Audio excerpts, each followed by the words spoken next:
welcome to episode 52 of the Youth Squad Legends series with Stockport County. I can't really put my finger on it, but yeah, something feels a bit weird. Before we head over to Posh Cutsy, I want to give a shout out to an absolute legend on Patreon. Being this far into a series and still asking for us to scout Mongolia. Well, I'm going to try and give you some kind of optimism by scouting Mongolia 3 times a year, just in case we can get someone rather magical. Alright, take it away, Posh Cutsy. Hello there, Posh Cutsy here. How are you doing? This board objective was submitted by Jordan Pears. We have come a long way in 52 episodes, but I think it would be a rather marvellous gesture to say thank you to the longest serving players in this club. So please select a game this episode to play your most original side. Okay? Toodles! Yes, we're running it back with the OGs in this team. We won't be seeing them in the first game against West Brom, but what we will be seeing is our new third kit. We got some new kits.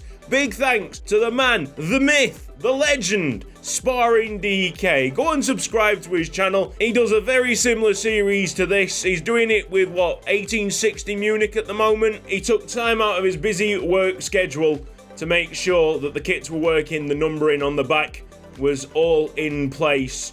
I mean, they are some fantastic designs with a couple of very unique touches. I'm sure you'll see them in the episode. Let's go to the alternate. We got a yellow kit to help out away against West Brom. Perfect timing, to be honest, to be applying the new shirt. Jimmy Gallagher is apparently on international duty, so is Caballero. Mason Wheeler. Gaps opened up for Tolan to play in the centre of the park. Oh, get the formation sorted. We've gone a bit spicy up top. West Brom against Stockport County. Yes. I bet you're one of the patrons decided, well, if he is called Socrates, then we might as well make him look like the actual footballer called Socrates. Snag! Proper Brazilian vibes. Of course, we showcase this new look when we're playing in yellow and blue. We should try and close them down a bit better than that, shall we, lads? Are we just all gonna leave it to the melon to sort out? I do like Murray. I think he's got top potential, but it's got to be closing up things quicker than that. Lopez has made another terrific save. Too many hand gestures and not enough controlling. Lovely touch by Socrates. We're on our way, but he needs help. It's Juicy John asking for the ball. Oh, we've just about squeezed it into Noah Anderson. Go! He really has gone. Cook hasn't been in the game so far. It's more come down Anderson's side. Now that we've fixed up the shooting, is Juicy John's finishing boots gonna come back and help us out? There's Lopez again making a save. That's his third or fourth important save in 35 minutes. We've probably had more meaningful possession, but the chances are all falling to the home side so far. Murray is like 5 yards behind everybody else, playing people on side. Oh, he is super inexperienced, but thank goodness, back there is the monster. Beautiful control by Marcus Tolan, but through ball's going to be difficult. Very difficult indeed. Needed to be inside. One through ball, and they've exploited the lack of pace shown by Kenny Murray. Let's move Bustamante onto the right and do the right thing and bring Duda on. Good step over by Noah Anderson. He needs players in the middle. Cucaldinho is desperate to get it. I don't really know where that cross was going. This type of performance has really confirmed that Juicy John is a bit finished as a striker. We've not even been close to making him a chance, although, that being said, it's Juicy John. Take your time. Still not put it in the back of the net. Yeah, that's the moment. That's the moment right there. We'll put him out onto the right, even though Anderson's had a good game. Here comes Pegoraro. Cook being swapped for Pavel Novak, and I think that should turn it all around. 25 minutes to get 2 goals. Socrates' turn. Oh, here we go. Juicy John's made a good, solid run. Pegoraro desperate to get the ball. Played across. Good finish. The Italiano is back. Really back amongst the goals. Smashing that top corner.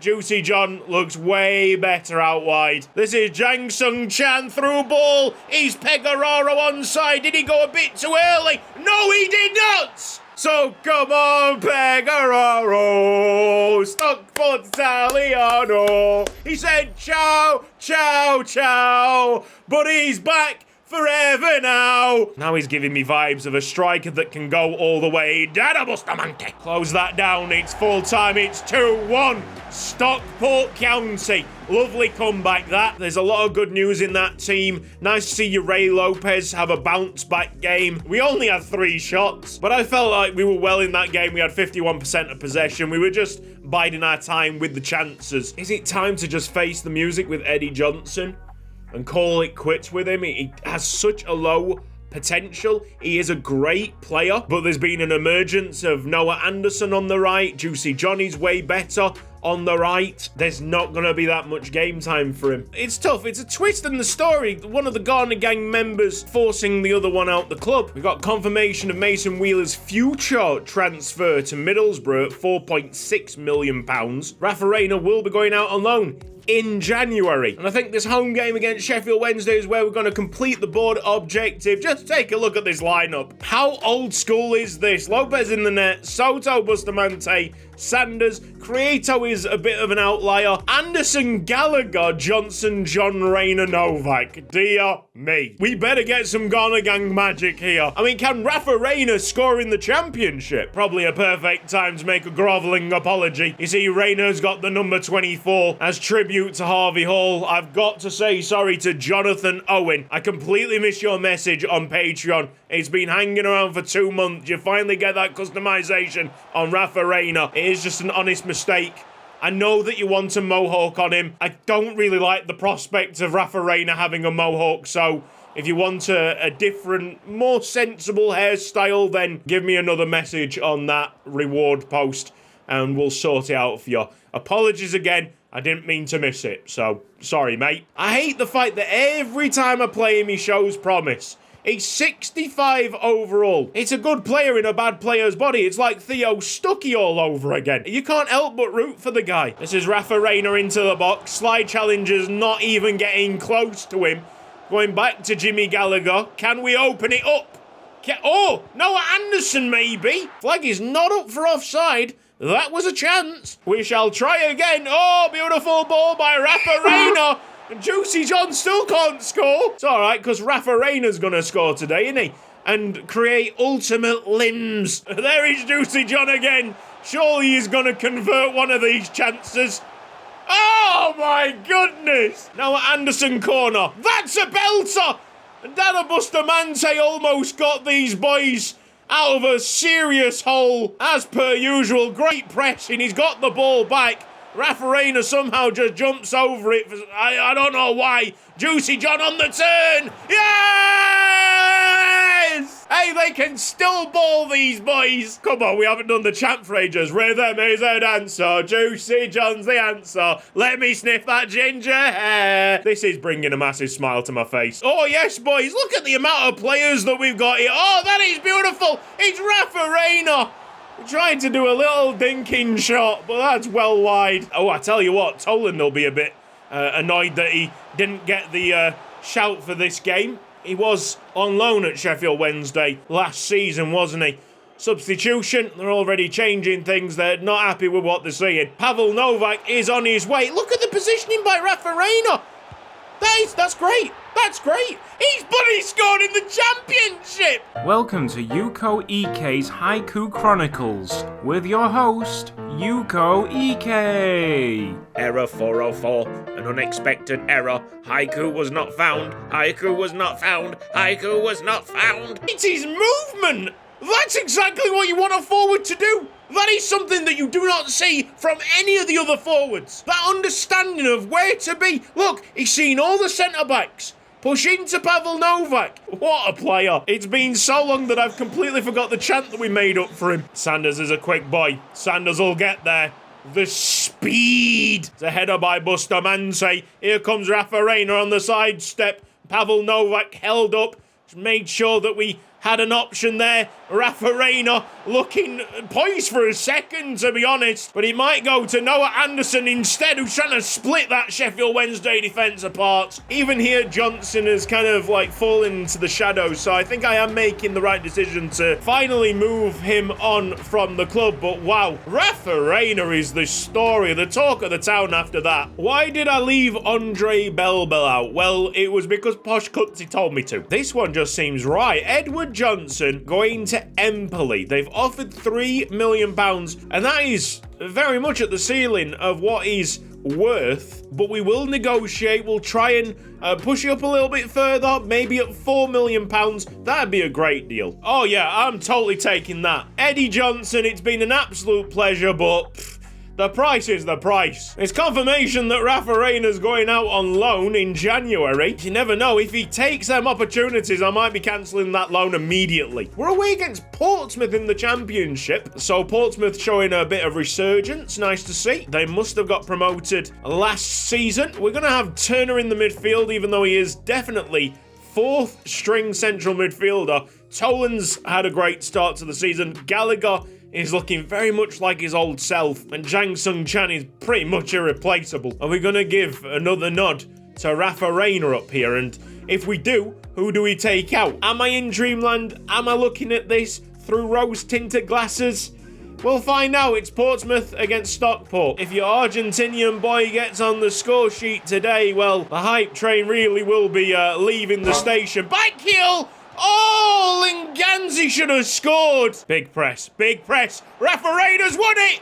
Rafa Reina goes over the bar with the shot, but, you know, great effort to force the mistake in the first place. Like a donkey, I forgot to put Andre Belbel on. Creato, slide in, perfection. He just dropped Pavel Novak. I'm not going to lie, Chief, we could have done with that ball. Here's Creato, finally away. Lovely pass. Tell you something, Miranda's in. The speed. Go on, lad! Miranda! Oh, that's a difference! An immediate difference up front. Cabasel, fresh legs.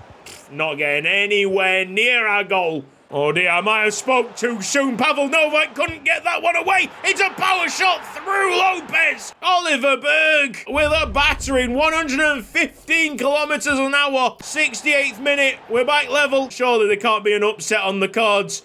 We've had 60% of the possession all the way through this match. It's been mostly controlled. Obviously, I can't say total control. Oh, he's on fire. Settle it down. That was wonderful. That was struck with some real venom and hatred. Pecoraro stepping back, making sure he was onside. How about that? Could have been deemed offside. Miranda looks like he was impeding with the eyesight of the goalkeeper. Yeah, keep moving him out wide. Soto. Oh, I love it. They are pushing. Portsmouth. Away we go. 2 minutes are up. 2-1. The scoreline. It's not comfortable, but it is 3 points. The transfer has been complete. Eddie Johnson moving to Empoli for £4 million. It's got to be an A price rating. Actually, let's all applaud him. Part of the Ghana gang when that was really important for us. I think it's more feelings on Juicy John's part because he's not been able to hold up his side of the deal playing as striker. Stockport County against Middlesbrough. Linganza, here we go. Socrates! Good save, folks. Now, why didn't you show that when you were in the blue of Stockport? Or the orange, or whatever the goalkeeper kit was. Noah Anderson. Yes! That's taken a deflection, and again, seems like a decent corner kick taker. Header, Andre Belbel into Toland! What a goal! Marcus Toland! That is freakish ability! Hey, Andre Belbel's just got an assist! Ding, ding! That is outrageous, man. That is freakishly outrageous. I thought Coit Cooks was good. Didn't look like this half was going to have anything notable in it. Marcus Tolan thought otherwise. That was absolutely outrageous, son. Big defensive display by Middlesbrough. And not a bad showing by the goalkeeper. They just got outclassed by a magnificent goal. Something that deserves a second, third, fourth viewing. I don't care how many times I replay it. This was the difference today. Andre Belbel nods it in. It is control with the thigh and hits with some conviction on the left foot of Marcus Toland. A truly beautiful, beautiful strike. We have slated that goalkeeper in the past, but I mean, he was not at fault there. Probably now time to have a look at the championship standings for the first time this season. As we have played 10 games, we can get an understanding of where teams are. Is it any surprise that we are top of the table, just 1 point ahead of Bournemouth? Then come Crystal Palace, QPR, Bristol City, Norwich in the playoff picture with Blackpool. Wow, they're having a great start to the season. Down at the bottom here, Portsmouth, Ipswich, and Luton Town without Jimmy Gallagher are struggling. Midweek fixture away against Stoke City. That will definitely test the minerals of the side. We're going to have an extended comment section now because we haven't been able to do a big one for a few episodes. First comment, Martin Jasper. Pecoraro got a hell of a lot more chances than Redenstrand. Disgusting behaviour. I'll try and be reasonable with this because I know that Pecoraro got more chances. There is a reason why Pecoraro got more chances, because he was just better, especially movement-wise, up front. There's going to be a lot of people that hang on to the fact that I didn't give Redenstrand a fair shot. I have an opportunity to bring him back right now, and I might do so if I feel like he should have another chance. But honestly, it's probably best for us to just move on. The strikers that we've got right now are pretty good. Like, you think of the picture at the end of last season compared to where we are now, it is a pretty significant change in that department. And if you want a Scandinavian to root for, Noah Anderson. He's been out the picture for so long, but I am trying to give him as much chance as possible to flourish, whether it be right winger or central midfielder. Who knows at the moment, but he does have a shot at making the final team for Stockport, because I just believe in him. In theory, if the cause of your striker issues was a dodgy USB cable, then it wasn't just Pecoraro getting screwed over. It would be all your previous strikers. Yeah, that would make sense if I had, like, really bad controller issues through the entire series, but I think it was only really affecting last season. Controversial, Duda is the best centre-back at Stockport. He's better than Dada Bustamante. Let's give credit where credit's due. Duda was sensational last season. I think the jump that he made from the start of it to the end of it was magnificent. He's really proven to be a quality centre-back that we can trust. However, Dada Bustamante is not only the best centre-back, but he comes in, he augments the midfield, he augments the attack because of his runs forward. He is an essential part of the spine of that team. Lopez, Bustamante, Jang Sung Chan, they are pillars to build the squad around. I smell the involvement of a certain Rui Faria with this controller cable situation. Hey, maybe Rui Faria didn't like Pecoraro and Redenstrand. I don't know if this would be too much work, but I'd like to see a more realistic YSL-like crew. I am with you on this one. I would like to see a more realistic YSL-like crew, but with crew, there was a risk of us losing the bigger players, and that is always a problem with the majority of people that watch YSL. They like character development. I can make a case for certain players to be sold, like Redenstrand. You saw that his movement was not at the level that it needed to be. But if I was just to, well, say, sell Jang Sung Chan simply because we got a big offer on the table for him, there would be complete outrage. Not gonna lie, the Pecoraro deal seems like a money laundering scheme. Well, let's not tell the authorities about that one, shall we? And Santiago comments, eggs. This has been Cutsy. Thank you ever so much for watching this episode of Youth Squad Legends. If you've enjoyed it, then please give the video a like. If you're not subscribed around here yet, then press the red box down below and hit the bell icon for mobile notifications. Big shout out to Sparring DK for sorting out them kits for me. Once again, go and check out his channel. If you can't get enough of Youth Squad Legends, you'll love his content as well. If you're not subscribed around here yet, then you can hit the red box down below, the bell icon for mobile notifications so you never miss an upload. Again, big thanks to everybody on the right hand side supporting me on Patreon. You guys are legends, giving me some kind of financial security. Take care. See you next time, guys. Bye bye.